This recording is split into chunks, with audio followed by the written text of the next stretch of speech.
Buzz Pound, thank you for joining for episode 23. Today we're going to be covering a little shorter news today. Quiet week this week. We got on the Panthers side, Andy Dalton signing a extension, and we will also be going over the Hornets game last night versus the Lakers, which put us on the high ground, I think, over the reverse trade. What you think, Ian? Yeah, the superior team won last night. Hey, it worked in So, it worked in our favor for once. So you yeah. ready to get this thing going, man? Yeah. All right, let's do it. Touchdown, Carolina! You're listening to the Buzz Pound. Smith scores, and the Carolina Panthers win in overtime. A Queen City sports podcast covering your Charlotte Hornets and Carolina Panthers. Halliburton, nowhere to go! LaMelo's done it! LaMelo's done it! Hornets win! Here comes LaMelo.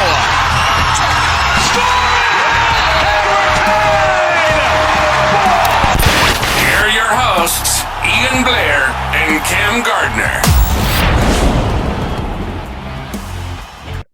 Buzzbound, thank you for joining for episode 22. Let's go ahead and get this started. We're going to keep this one short today in favor of USA versus Canada, NHL. Ian, I know you're heavy into that one tonight, so we're going to honor that for you. Yeah. A big matchup tonight. I think the, the NHL doing the All-Star kind of week, how they're doing it is so interesting to me because instead of an all-star game, they're going towards a different kind of approach, playing with, country all-star teams kind of in Canada and the United States and a couple other teams.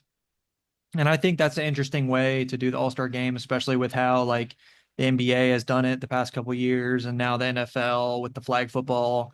It's kind of just fallen off. And I think if you look on social media and you kind of look at some of the quotes, these NHL guys are saying this is the biggest game they played in their entire lives, and it's bigger than the Game 7 of the Stanley Cup, and it's their All-Star week, and so many people are tuned in, and you got Canada booing the national anthem in Canada, and just three fights within the first minute and a half of the game. It's just been interesting. I think it's interesting, and I think it's something that maybe the NFL and the NBA can look at, kind of maybe if not implementing the country thing, just doing something for the All-Star week that will bring more viewers to kind of both of those leagues. Because right now the NBA, both the NBA All-Star week and the Pro Bowl is just kind of falling off.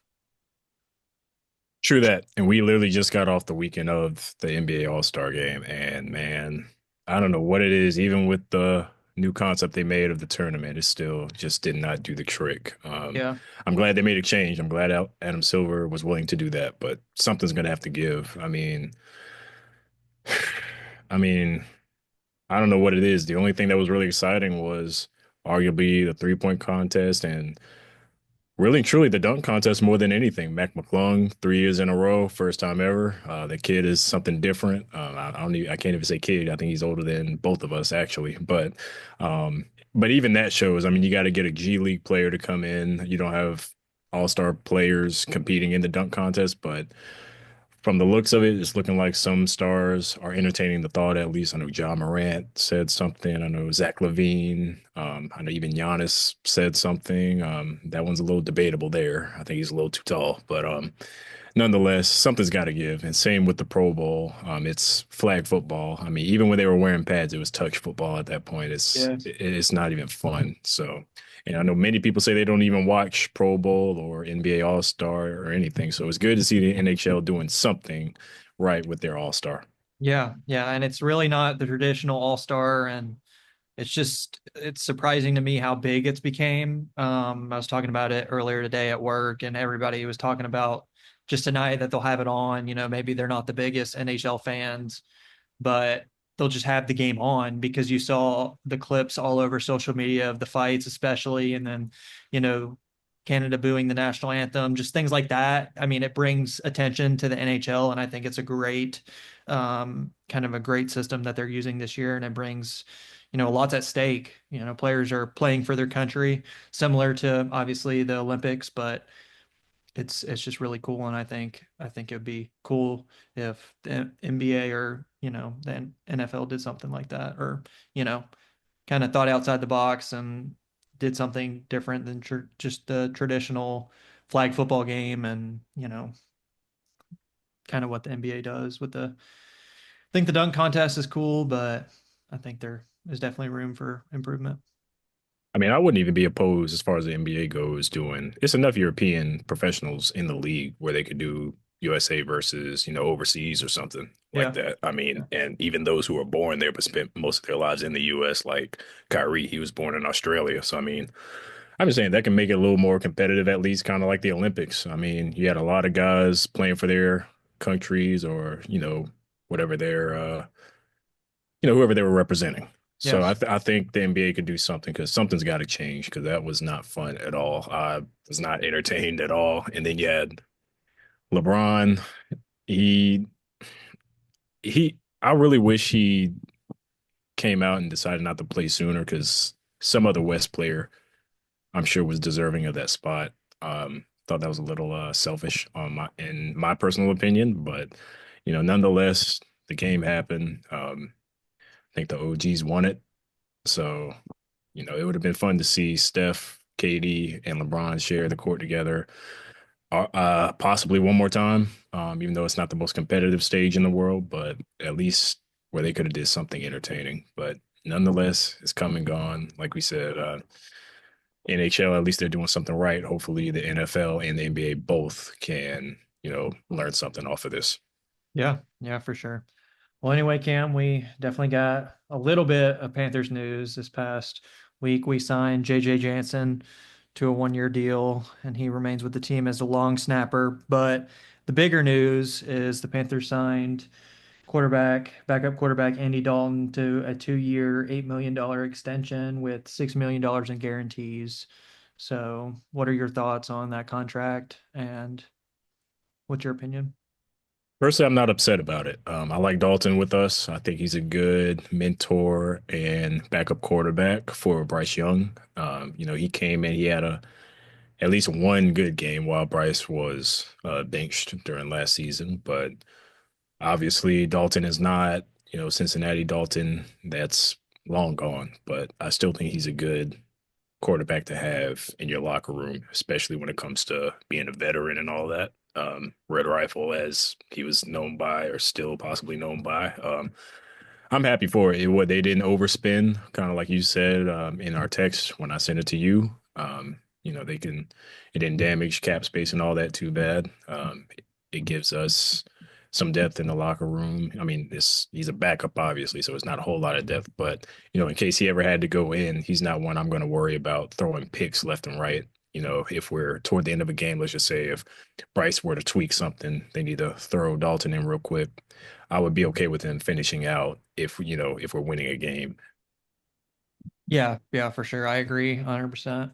I think it's good, just for Bryce to have that veteran leadership backing him up, and kind of that older voice in the locker room, and kind of just be there to mentor him and remain with him for at least the next 2 years. And it reminds me a little bit of whenever Derek Anderson was the backup quarterback for the Panthers for a long time, significant period of time when Cam was the starter.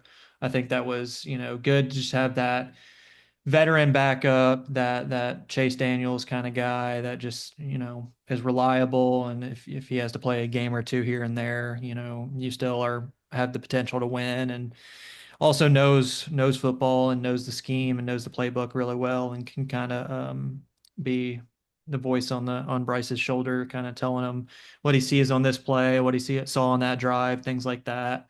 But yeah, I agree with you 100%. Definitely got him for a reasonable price for a backup quarterback, a veteran backup quarterback that has proven himself in the NFL, albeit not, the greatest quarterback of all time when he was starting, but definitely proven himself and has lasted in this league a long time. I mean, he's got to be his mid to late 30s, and it's really special if you could last that long in the NFL, because most players usually only last 2 to 3 years on average. So, good for the Panthers, good for Bryce Young. I think, it's not the splash signing or splash extension we were, kind of hoping for or expecting, but definitely good for Bryce and good for the team. Yeah, for sure. I mean, hopefully they make some actual splash moves this summer. We need something.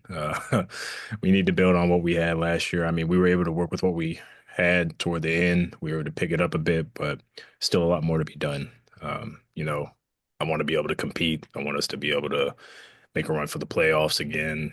It's been a long time since we've done that. So, Yeah, yeah, for sure. Hoping. I mean, I was the few people I've talked to about the Panthers in 2025. I've been telling them we should need to move in the right direction. A couple steps forward. I'm not expecting us to, make crazy pushes in the playoffs. It would be nice, with how weak the NFC South is. It would be nice to compete in that division.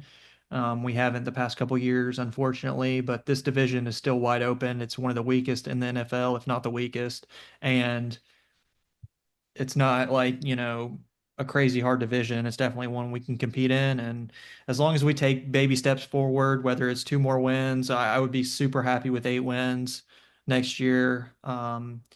We just can't go back. We just can't go backwards. We really got to move forward and progress and start to build this team. And Dan Morgan and Dave Canales really need to start, moving in the right direction. I think they had a good year one with all things considered with how bad this roster is, but definitely just need to move in the right direction. and the potential is there. It's just they got to do something with it. They got to Yeah. do something to move forward. I mean, we saw it. We were able to compete with actual good teams this year toward the end. I mean, I know it started off raggedy, but just saying we competed with the Eagles pretty decent. We competed with the Chiefs. I mean, that was very close. Yeah. So if we can compete with guys like that, I mean, it's definitely, um, a sign that we're going the right direction. They just got to keep it going. Yeah. So, but I trust Canales and Dan Morgan. They seem to be a good duo. They seem to make some decent moves. I haven't seen anything that's really surprised me or threw me just yet. It's still early. We still got a lot of offseason left, but hopefully they're able to make some magic happen for the boys there at Bank of America Stadium. Yeah, for sure. I agree. So, well, I guess it's time to go into the Buzz Boys a little bit. Kind of exciting news this week. As far as a win goes, we beat the LA Lakers last night. I think the final score ended up being, let's see, 197. So it was down to the wire toward the end. It was back and forth. You had LeBron hitting shots. You had Luka hitting shots. Luka wasn't his best night, but gotta admit, it's still a big adjustment seeing Luka in purple and gold. I can't get adjusted to that. It still doesn't make sense to me. But neither here or there. Both Mark Williams and Dalton Knecht played. They both came back in the same game, which was amazing. I think it was like the day before I saw Mark Williams was back in Charlotte, back with the team, and next thing you know, he was suiting up to play. And I was like, okay, well, at least he's willing to play. And, it was good seeing a starting lineup again of LaMelo Ball, and he returned too. So that was exciting to see both of those guys return at the same time.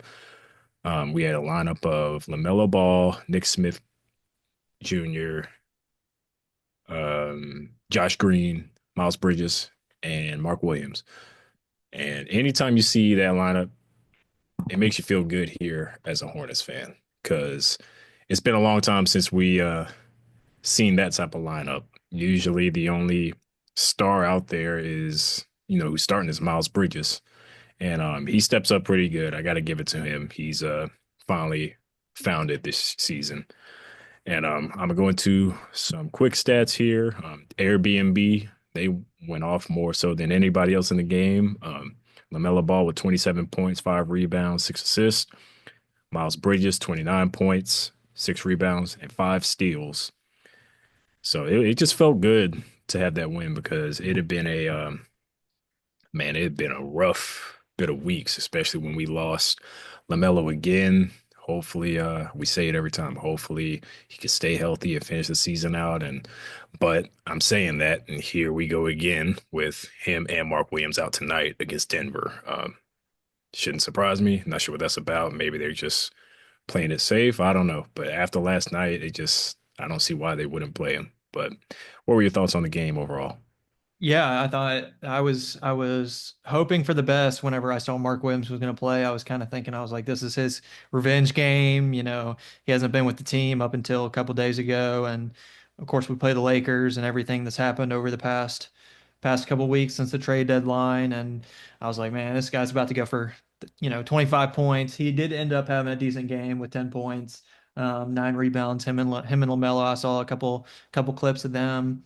Um, and it was just nice to get the win finally. And it was nice to um, beat beat a team that just came off the Luka Doncic trade, and they really had everybody play for the most part with him and LeBron, and it was just interesting to see how that kind of it's weird to me too to see Luka in a Lakers jersey. It's just interesting, like because I always thought he was going to be a Maverick for his entire career, and that trade just still is crazy to me. And the Mark Williams Dalton Connect trade is still crazy to me, and how it was rescinded. And I think there's going to be a lot of stuff coming out in the next few weeks about kind of some information on that. We had some information drop today, um, kind of talking about Mark Williams' physical, if he failed it, did he not?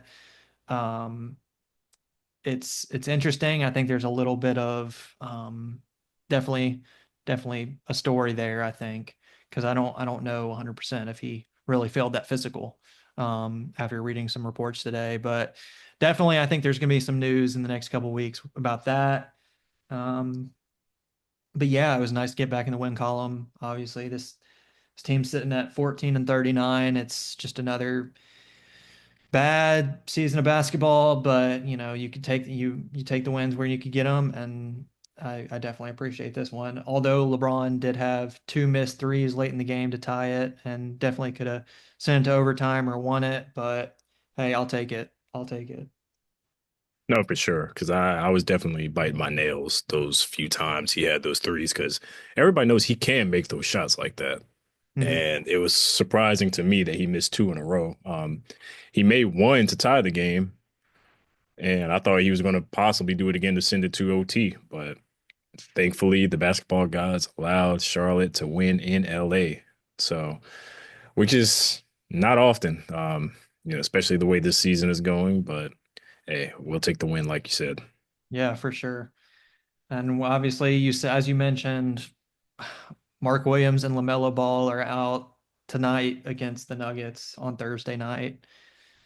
They, I don't know what it is. We can't. They played well last night. Didn't show any signs of injury or anything like that. But it's frustrating in the NBA, kind of with the injury. The load management thing that got over.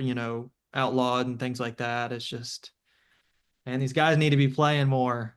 It's yeah, I they it's just hard to watch sometimes because these guys don't play.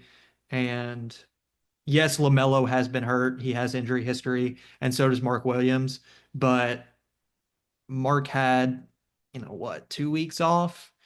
He hadn't played since early February, if not earlier than that. And he's not playing. So it's just, I hate to see it, but see what happens tonight. And if I'm being honest, just seeing the way he played last night, I don't know if I could believe he failed a physical because he was playing not at his best, but he was still looking athletic as they come. Yeah. So I don't know. We'll never know, I guess, what happened there fully. Like you said, some stuff will probably come out over time, but I know with the word that came out today, I think it was his agent, he said there was overwhelming sentiment after conferring, doctors and stuff. They said there was no way he failed that just due to the shape he's in. I mean, Yeah. Well, we've seen him play better, but even last night, I mean, the way his quick moving, getting to the rim, I'm just like, where and how? But hey, yeah. we'll never know, I guess. I mean, Drew Brees failed a physical in the NFL with the Dolphins, and it's fishy to me. It doesn't add up, especially saying Mark Williams, he failed a physical, but it wasn't due to his back, which was a big substantial injury in his injury history. with the spine and everything last year. So whenever I heard he failed a physical, my thoughts instantly went to, oh, it's his back. And then reports come out, oh, he failed it, but it wasn't his back. That didn't really add up in my mind. Yes, he had the ankle and everything. And then the trade gets revoked, all that stuff. And then today the reports come out about, his agent speaking with a couple doctors and they don't think he failed his physical. Mark Williams is quoted saying he didn't think he failed his physical. It doesn't add up in my head. Maybe the Lakers weren't happy or had second thoughts. I think there's going to be more to come. I really do. And I don't think I don't think any type of punishment will ever come to the Lakers because they're the golden child of the NBA. So, but it'll be interesting. I think there's more to this story that hasn't been told. Maybe it won't come out and we won't know, but I think it's a fishy situation in my mind. It is. I mean, even last week when the news drops, they were saying the Lakers said they didn't come to the Hornets for him. The Hornets said they did. So it's just like, what's going on? And now we'll never know unless somebody who's heavily involved comes out and tells exactly what happened. But I don't even know where to begin with that whole thing. But I'm kind of shifting gears a little bit from that just because this is running across my mind now. But for those who say LaMelo Ball is not a winner and doesn't know how to win, last night's game showed he can be a winner. Yeah. The way he took over the game in the end, he took matters in his own hands, especially while he doesn't have Miller the rest of the season. He can do it. He can get it done. It's just with a small franchise like Charlotte, you're not going to attract a whole lot of superstar talent, but they gotta, if they want to keep him long term, and I know he signed that extension a few years ago, kind of getting to the midpoint of that, but if they want to keep him, they need to start putting some proper role players around him. I know there's a few pieces on the team that I would keep, but there's definitely more that we need in order to get back into the actual winning column in the NBA, like making play-ins and such like we did a handful of years ago. I mean, I want to be back there, even if we just make it to at least the first round. I mean, I'll take that over not making it at all in the span of Lord knows how many years it's been now. But we're getting close to the end of another season. We just went through All-Star, and at this point, we know we're not going to make a play-in. It would be a miracle if that happened, but there's a lot to be done still. I'm still keeping faith in Charles Lee and the rest of the new front office and ownership and all that, but they're really going to have to do the right thing with their decision-making moving forward. Yeah, for sure. I think we just need to surround this young team with some good locker room guys and kind of start building that culture in the right direction. I think there's just a lot of young, immature guys in this locker room. You can count LaMelo in with them. LaMelo is a funny, joking around guy, but, and he does when it's time to play, he really does, get down and play. But it just takes building that culture and building a winning culture. And you're right, in a small market like Charlotte, we got to draft well. You see the Milwaukee Bucks with Giannis won a championship. It's really going to take drafting and putting the right role players in play, like a Chris Middleton, players like that can win and are good culture fits and start going the right direction. I think this team has tons of potential. LaMelo is so talented. I mean, he doesn't get the credit he deserves playing in Charlotte, and I'm glad he plays on our team. He is hurt a lot, and it's unfortunate, but he's a good player, and I don't want to lose him in the near future. I think we should keep him around a long time, and hopefully he wants to stay in Charlotte, but we got to start winning. We got to start putting together a season, and I think Charles Lee is hopefully the coach of this team the next couple of years. I think, the jury's still out on him and how he could play or how he could coach and kind of his ceiling as a coach, but we just got to start, really the culture just got to start being built. And games like last night, show we can go in the right direction, but we just got to, continue build on that. The NBA has a long season, 82 games, and it's a long season. You got to win. You got to win, and we just got to start putting them together. For sure. And, these games where the stars are sitting out, we can't be doing that a lot. I Yeah. mean, clearly when we have our stars together, we can win. Like last night, I mean, minus Miller, who's out for the rest of the season. If we had him, we could have won that game by more points, depending, how well he would have played. I know this past season he had a lot of on and off moments, but we know what we can do. But it's just all consistency and health more than anything, man. I mean, health really gets our team in. We keep forgetting Trey Mann, when he's out there playing, we can compete. I mean, he's an important six man. Six mans are important. I don't care what anybody says. That's a very important role to a team. So, but hopefully, within the next year or so, we can start experiencing more moments like last night, because there's so much we can build off of what we have currently. I believe, at least. Yeah. I mean, I agree with you 100%. And we've been saying it. I've been saying it all year. I've had too much faith in this team, more faith than I have had in the Panthers in the past couple of years, just because we have so many talented players. They just haven't been able to put it together. And do I think we're going to win a championship? No, but this team, it definitely can be in the playoffs and win a playoff series, in the future. This core, I think we really can. We just got to put it together and start building that culture and learning how to win and win consistently. I mean, it was a great point. We come off that big win last night, and LaMelo and Mark Williams are like, "Oh, we won," night off. And I'm sure that's not the case. I'm sure maybe, I don't think they played well. They didn't show any injuries last night. LaMelo looked fine at the end of the game. Mark Williams looked fine at the end of the game. And it's like, oh, tonight we're off back to back, and we won last night. We can't have that in the future. We gotta, these players gotta play consistently. And it's one thing I hate seeing in the NBA in general is players sitting out. Joel Embiid had some problems doing that for a long time, and just hate it, man. These players get paid a lot of money to play, and your best ability is availability. And right now, our players are not showing it on a consistent basis at all. That's just part of the Hornets. I don't know what you want to call it. The Hornets' reign. I mean, it just comes with every single curse in the book, whether it's injuries, players sitting out when they shouldn't be, somebody getting traded and being brought back. I mean, Yeah, every single thing you could think of happens to this organization, but you cannot question loyalty with us. Those who are Hornets fans,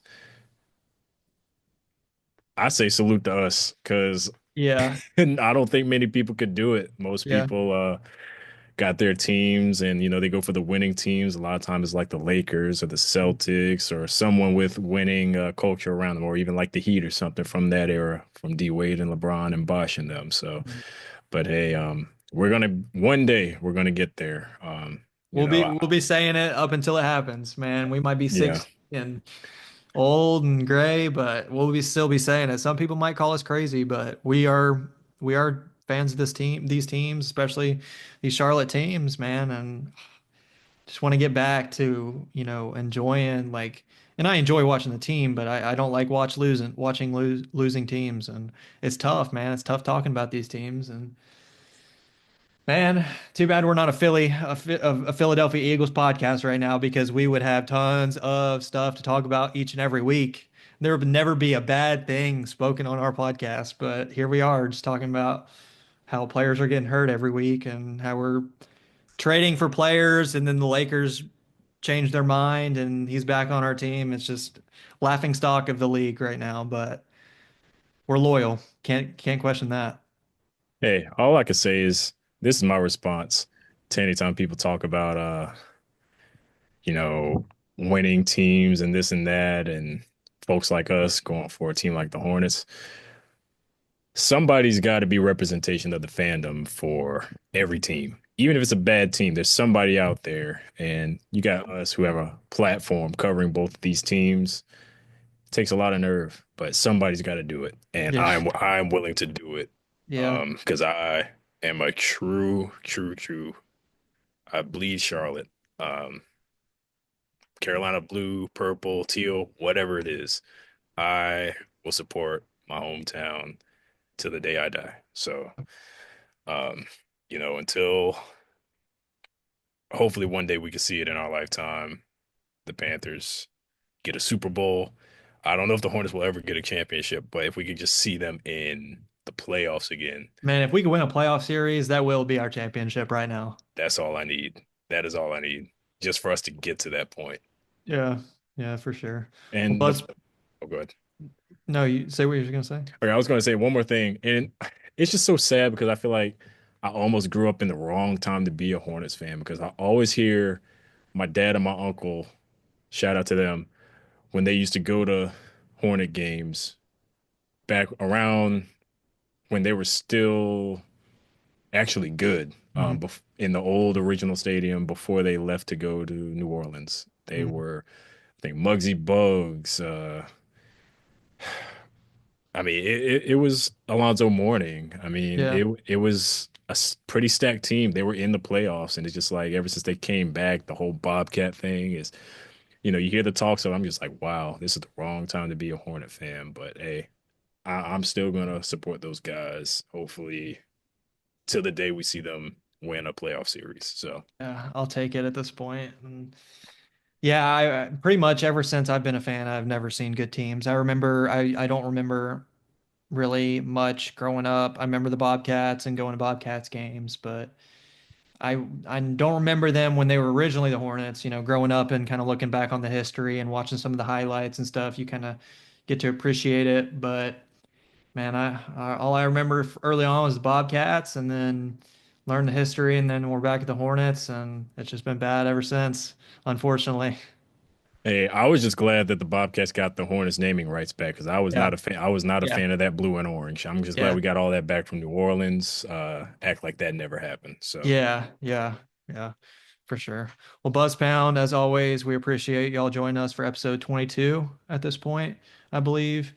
As always, you can follow us on both X and Instagram at BuzzPound Podcast, and you can listen to our podcast on both Spotify and YouTube. And like Ian said, we appreciate everybody joining in. Continue to listen to us as we continue to put out weekly content. So with that being said, keep pounding and keep the hot mentality. Thanks for tuning in to this episode of the Buzz Pound. Be sure to subscribe, leave a review, and let us know what you thought of this episode. Until next time, this is the Buzz Pound. Touchdown!